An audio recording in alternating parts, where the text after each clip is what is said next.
If you're getting a no result found error on YouTube even when you search for something that should exist, don't panic. In this video, I'll show you the best ways to fix it. First of all, check your internet connection. A weak or unstable connection can cause search results not to load. Try switching between Wi-Fi and mobile data to see if that helps.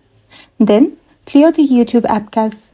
On Android, go to the settings, then tap on apps followed by YouTube and then go into storage. After that, tap on clear cache.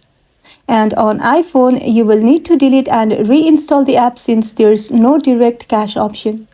After that, make sure you're using the latest version of the YouTube app. Go to the App Store or Google Play Store, search for YouTube and tap on Update if it's available. And if you're on a browser, clear your browser cache and cookies, then reload YouTube.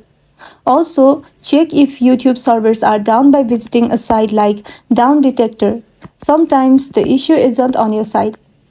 Lastly, if nothing works, try signing out of your YouTube account and logging back in. And that's all.